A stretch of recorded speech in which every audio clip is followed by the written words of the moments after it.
y tratamiento pues, médico del glaucoma primario de ángulo abierto. Los conflictos de intereses, se sabe que es una plática en la que la sesión fue patrocinada por Munifarma, pero las opiniones de esta ponencia son personales y no tienen algún interés en promocionar un producto de laboratorio. Bueno, para iniciar, el glaucoma primario de ángulo abierto, como sabemos, es una enfermedad pues sintomática, insidiosa, y el primario de ángulo abierto viene siendo el más común. La presión intraocular no siempre será normal.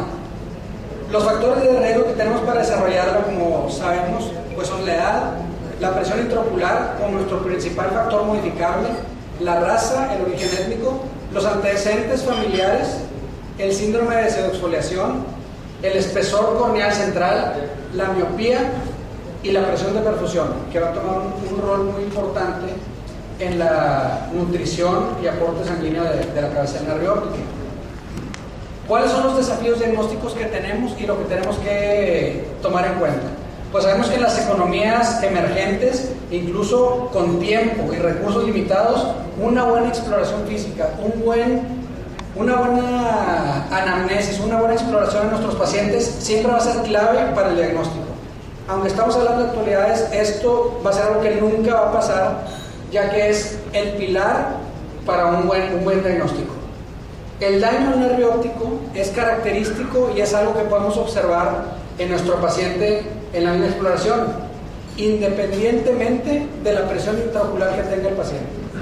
Muchas veces, por demasiada importancia que le damos a la presión intraocular, pasamos diagnósticos desapercibidos, ya que encontramos presiones normales y hay que saber diferenciar que existe un glaucoma de tensión normal y que existe una fluctuación de un 40% en los pacientes que tengan glaucoma primario de ángulo abierto. Ante la evaluación de un paciente, ¿qué tenemos que tener en cuenta? Antecedentes heredofamiliares, de medicamentos, traumas oculares, tratamientos con láser que hayan recibido en el ojo, enfermedades sistémicas que impliquen el aporte sanguíneo a la misma cabeza del nervio óptico, enfermedades hemodinámicas o neurológicas. En la exploración física sí es importante tomar la presión y es nuestro factor modificable, como lo mencionamos. Ver el segmento anterior, una gonioscopía muy importante que muchas veces la obviamos, y la exploración del fondo de ojo.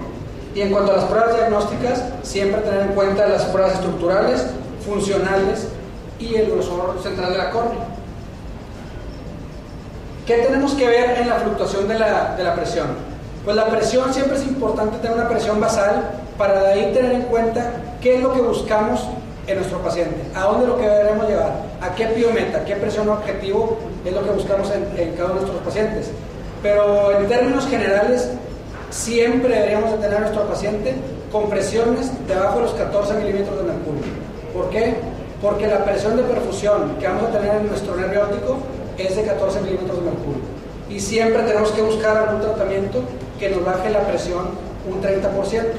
¿Por qué? Porque es lo máximo que nos puede bajar una monoterapia cuando sabemos que las fluctuaciones pueden llegar hasta un 40%.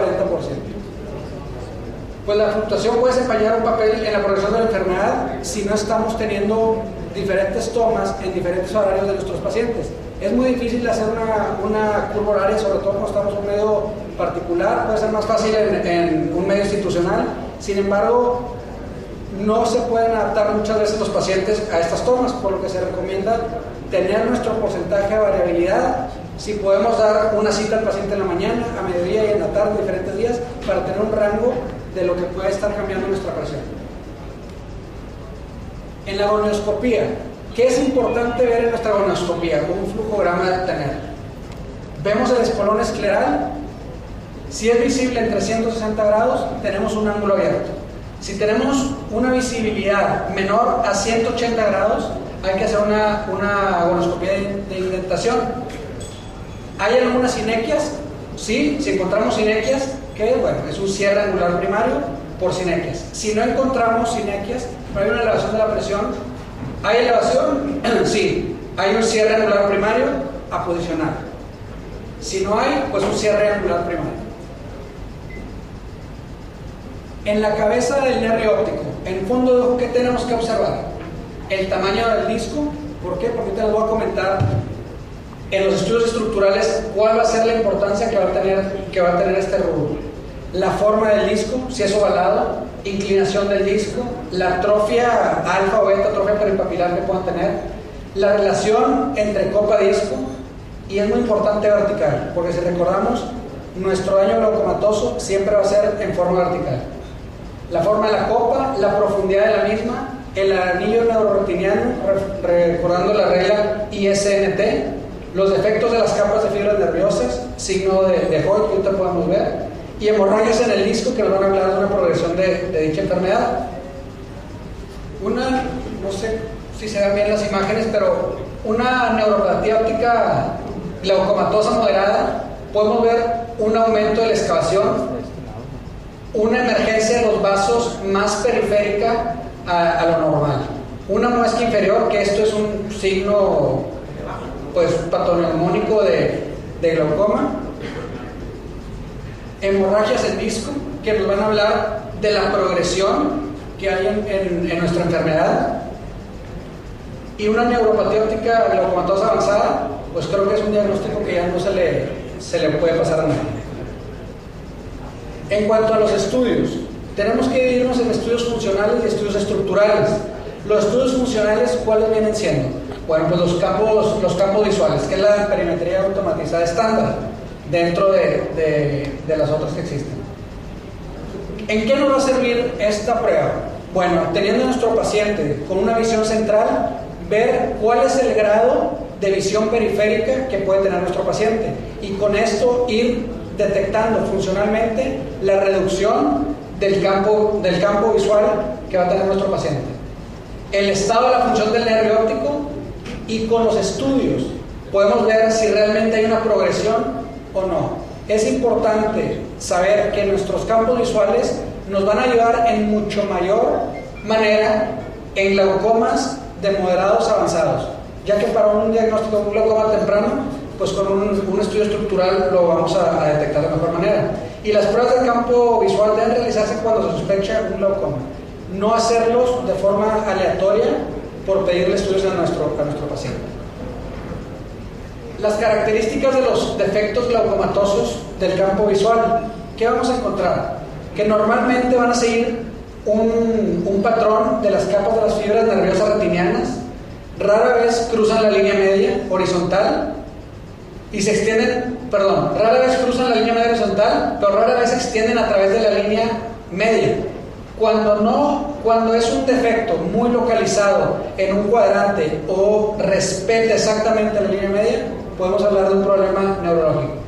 Se ubica normalmente en la periferia, son reproducibles a través de los estudios, no son atribuibles a otra patología y están agrupados en puntos de prueba de signos. Los defectos deben correlacionarse con el aspecto del disco óptico y la capa de fibras nerviosas vecinas. En este caso, un defecto nasal paracentral en nuestro paciente, lo que comentamos, se va a correlacionar con un defecto de las fibras nerviosas o un estudio estructural con un daño en el sector temporal superior del área macular. O sea, es un defecto que va a presentarse en la rama temporal superior de la arcada del nervio óptico. En este, pues podemos encontrar un defecto arcuato con un aumento de la mancha ciega. ¿Y qué es importante ver en nuestros estudios de campo visual?